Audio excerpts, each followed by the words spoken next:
Hello friend, welcome our channel Alekhya coaching. এর আগের দিনের ক্লাসে আমরা ক্লাস 10-এর চক্রবৃদ্ধি সুদের উপর কিছু ম্যাথামেটিক্যাল প্রবলেম নিয়ে আলোচনা করেছিলাম। আজকের ক্লাসে আমরা চক্রবৃদ্ধি সুদের পরবর্তী কিছু ম্যাথামেটিক্যাল প্রবলেম নিয়ে আলোচনা করেছি। তাহলে বন্ধুরা, আজকের ক্লাস থেকে তোমরা সেগুলো খুব সহজেই বুঝতে পারবে। তাহলে চলো আজকের ক্লাসটি দেখে নেওয়া যাক। তার আগে যারা আগের দিনের ক্লাসটি অ্যাটেম্প করোনি তাদের জন্য লিঙ্ক ডেসক্রিপশান বক্সে দেওয়া আছে, সেখান থেকে তোমরা দেখে নিও।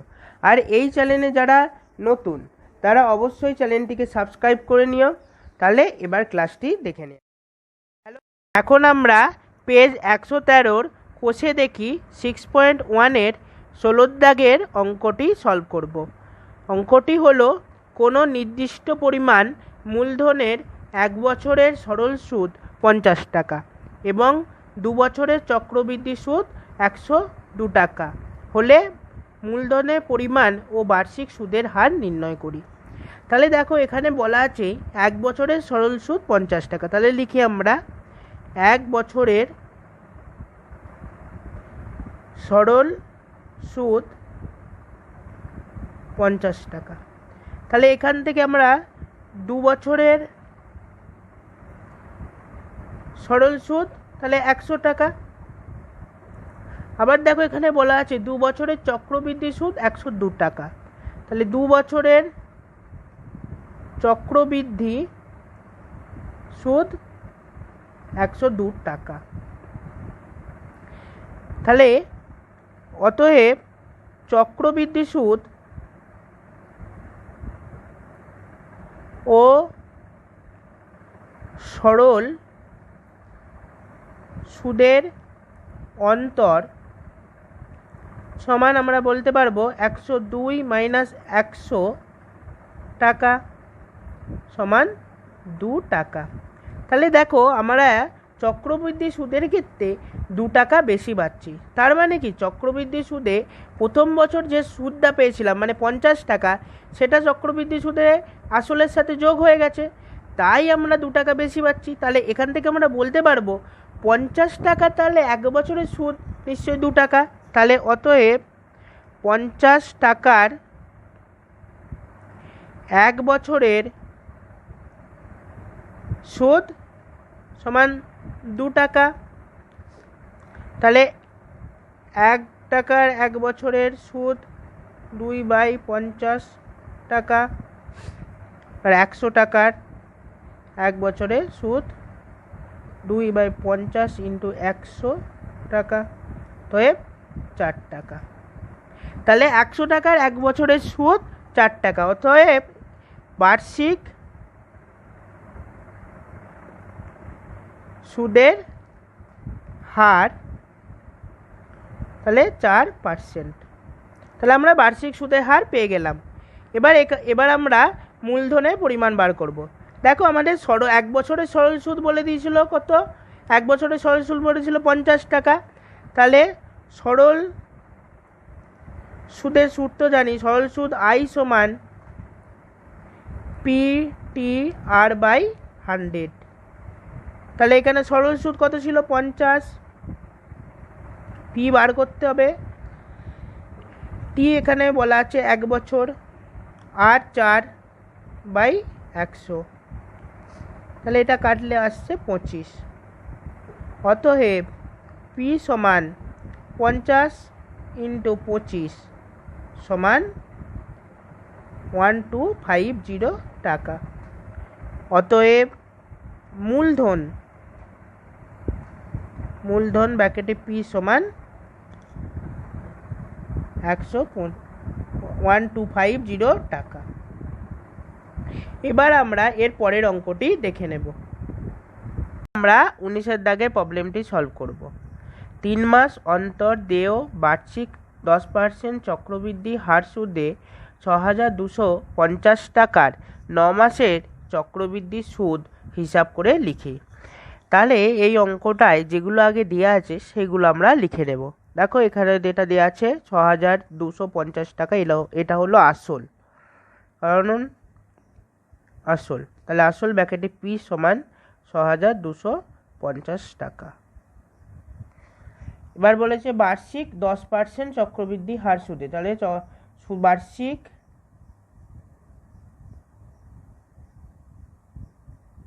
সুদের হার ব্র্যাকেটে আর সমান 10%। সময় দেখো 9 মাসের চক্রবৃদ্ধি সুদ বলেছে, তার মানে ব্র্যাকেটে এন সমান 9 মাস। এটাকে আমরা বছরে করে নেব, যেহেতু আমাদের চক্রবৃদ্ধি সুদে সময়টা বছরে ক্যালকুলেশন করা হয়। 9/12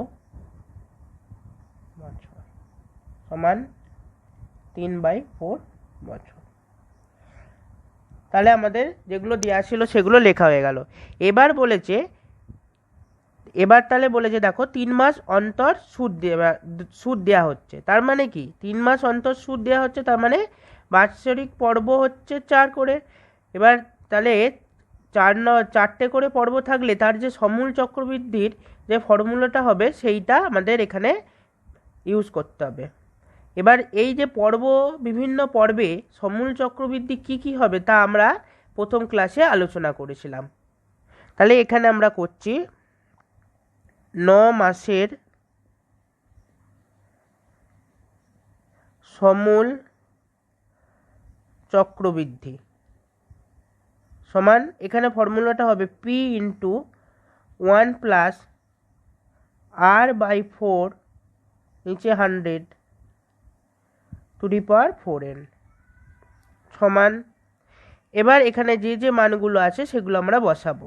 তাহলে P এর মান দেখো 6250, 6250 ব্র্যাকেট 1 + R এর মান দেওয়া আছে 10, 10/4 100 4।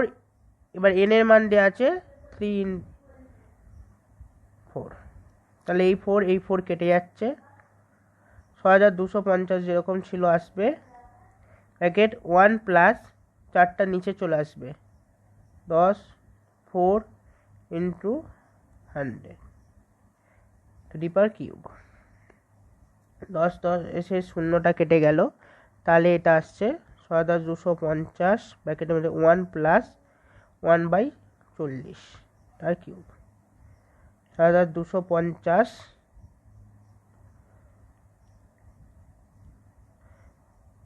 এটা ক্যালকুলেশন করলে আসছে 41/40 তার কিউব। 250 × 41 × 40, এটা আমরা 3 বার লিখব। 41 × 40 41/40, আর এই শূন্য কাটলো। এবার এই 625-এর সাথে 41 × 41 × 41 করে এইটার নিচে যেটা আসছে সেইটা দিয়ে আমরা ভাগ করলে যেটা আসছে সেটা হলো 6730.57 এত টাকা। তাহলে আমাদের সমূল চক্রবৃদ্ধি আসছে এত টাকা। এর থেকে আমরা যদি আসলটা বাদ দিয়ে দিই তাহলে কি পাবো, আমরা চক্রবৃদ্ধি সুদ পেয়ে যাব। অতএব 9 মাসের চক্রবৃদ্ধি সুদ সমান 6730.57 মাইনাস আসল হচ্ছে এটা ছিল 6250 এত টাকা। এবার এটা বিয়োগ করলে আসছে 480.57 টাকা। তাহলে আমাদের 9 মাসের চক্রবৃদ্ধি সুদ হলো 480.57 টাকা। তাহলে এর পরের অঙ্কটি আমরা এবার দেখে নেব। এখন আমরা 22-এর দাগের প্রবলেমটি সলভ করব। 22-এর দাগের প্রবলেমটি হলো শতকরা বার্ষিক কত চক্রবৃদ্ধি হার সুদে 10,000 টাকার 2 বছরের সমূল চক্রবৃদ্ধি 12,100 টাকা হবে তা হিসেব করে লিখে। তাহলে দেখো এখানে আমাদের বার্ষিক কত চক্রবৃদ্ধি হার সুদ মানে হচ্ছে চক্রবৃদ্ধি সুদের হারটা বার করতে দিয়েছে। তাহলে এটা আমরা ধরে নেব আর ধরি চক্রবৃদ্ধি সুদের হার আর পার্সেন্ট। এবার বাকি যেগুলো দেওয়া আছে সেগুলো আমরা লিখব।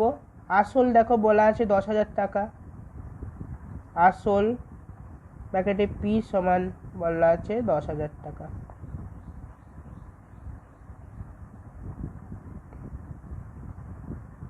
বা সময় বলা আছে 2 বছর, সময় ব্র্যাকেটে এন সমান 2 বছর। এবার দেখো এখানে 2 বছরের সমূল চক্রবৃদ্ধি বলা আছে, তাহলে আমরা 2 বছরের সমূল চক্রবৃদ্ধির ফর্মুলার সাহায্যে সমূল চক্রবৃদ্ধিটা বার করব। তাহলে 2 বছরের সমূল চক্রবৃদ্ধি সমান, এখানে তাহলে সূত্রটা হবে P into 1 plus r by 100 to the power n. এবার যে মানগুলো দেওয়া আছে সেগুলো আমরা বসিয়ে দেবো। পি এর মান বলা আছে 10,000, 1 প্লাস আর বাই 100, কারণ আর এর মানটাই আমাদের বার করতে হবে, এন এর মান বলে দিয়েছে 2 বছর, তাহলে 2 এত টাকা। তাহলে এটা আমাদের সমূল চক্রবৃদ্ধি হলো। এবার আমাদের এখানে বলেও দিয়েছে সমূল চক্রবৃদ্ধি এত টাকা, তাহলে এইটা সমানই এইটা আমরা শর্তানুসারে ফেলবো। তাহলে শর্তানুসারে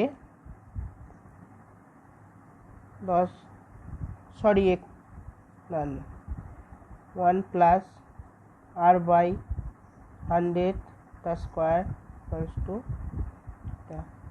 12100।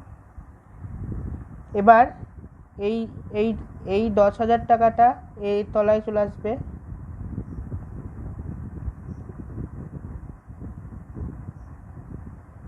স্কোয়ার বাই 00 নিচে 10,000। তাহলে এই শূন্য কাটছে উপর নিচের সাথে, 1 প্লাস আর বাই 100 তার স্কোয়ার। এটাকে আমরা লিখতে পারবো 11/10 তার স্কোয়ার করে। তাহলে দেখো আমাদের উভয় দিকেই স্কোয়ার আছে, তাহলে উভয় দিক থেকে আমাদের স্কোয়ারটা উঠে যাবে।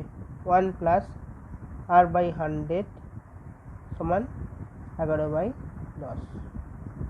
এবার এই একটা এইদিকে মাইনাস হয়ে চলে আসবে, r by 100 equals to 11/10 minus 1 r by 100। এবার এটা ক্যালকুলেশন করলে আসছে 1/10। আর এবার এই 100টা উপরে গুণ আকারে যাবে, আর ইকুয়ালস টু 100/10 সমান 10। অতএব বার্ষিক সুদের হার সমান 10%। আমরা এর পরের অঙ্কটি এবার দেখে নেব। 24 দাগের প্রবলেমটি সলভ করব। বার্ষিক 10% চক্রবৃদ্ধি হার সুদে কত বছরে 3 লক্ষ টাকার সমূল চক্রবৃদ্ধি 3,99,300 টাকা হবে তা আমরা হিসেব করি। তাহলে এখানে দেখো চক্রবৃদ্ধি সুদের হার দেয়া আছে, আসল আমাদের বলে দিয়েছে, আর সমূল চক্রবৃদ্ধিও আমাদের বলে দিয়েছে। এখান থেকে আমাদের শুধু সময়টা বার করতে হবে। তাহলে আমরা এখানে ধরে নেব, ধরি সময় সমান n বছর, আসল ব্র্যাকেটে পি সমান 3 লক্ষ টাকা,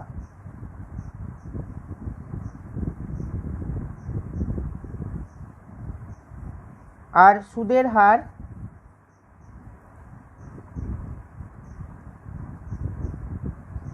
ব্র্যাকেটে আর সমান 10%। তাহলে এখান থেকে আমরা n বছরের সমূল চক্রবৃদ্ধিটা বার করে নেব। তাহলে n বছরের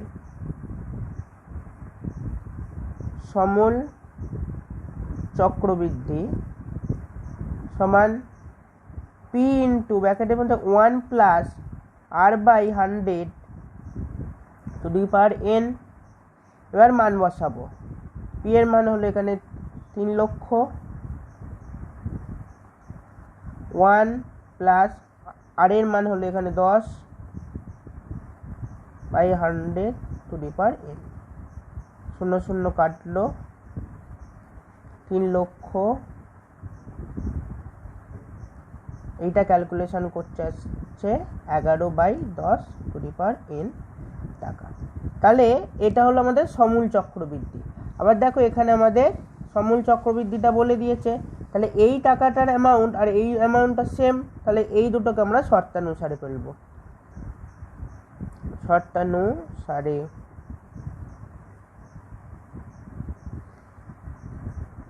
3 লক্ষ এটা হচ্ছে 11/10 টু দি পাওয়ার n সমান হলো 399,300।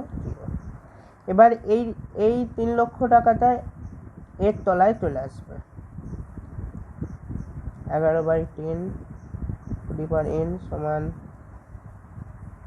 399,300, 3 লক্ষ। এবার শূন্য শূন্য আমরা কেটে দেব, তারপর 3 দিয়ে কাটবো, তাহলে নিচে হচ্ছে 1000, উপরটা কাটলে 1331। অতএব 11 n two the power n 13310। এবার এটাকে আমরা লিখতে পারবো কিভাবে, দেখো 11/10 টু দি পাওয়ার n, এটাকে আমরা 11/10 এ লিখলে 11/10 তার কিউব। দেখো এইটা করলে এইটাই ফিরে আসবে। তাহলে দেখো, তাহলে এখানে এটা 11/10 তার টু দি পাওয়ার n আছে, আর এটা 11/10 তার কিউব আছে। তাহলে এখান থেকে আমরা বলতে পারবো n সমান তাহলে 3। অতএব সময় সমান 3 বছর। এরপর আমরা এর পরের অঙ্কটি দেখে নেব। 25-এর দাগের প্রবলেমটি এরপর আমরা সলভ করব। 25-এর দাগের প্রবলেমটি হলো, সুদের পর্ব 6 মাস হলে বার্ষিক 10% চক্রবৃদ্ধি হার সুদে 1600 টাকার 1.5 বছরের চক্রবৃদ্ধি সুদ ও সুদ আসল নির্ণয় করি। তার মানে সুদ আসল মানে আমাদের এখানে সমূল চক্রবৃদ্ধিটা নির্ণয় করতে বলেছে। তাহলে এখানে যে যে জিনিসগুলো দেওয়া আছে সেগুলো আমরা লিখে নিই। তাহলে আসল কত বলে দিয়েছে, আসল বলে দিয়েছে, আসল ব্র্যাকেটে পি সমান বলে দিয়েছে 1600 টাকা। সুদের হার ব্র্যাকেটে আর সমান 10%। সময় ব্র্যাকেটে এন সমান 1.5 বছর। এটাকে আমরা লিখে নিই 3/2 বছর। তাহলে এখান থেকে আমরা কি করব, সমূল চক্রবৃদ্ধিটা আগে বার করে নেব। তবে সমূল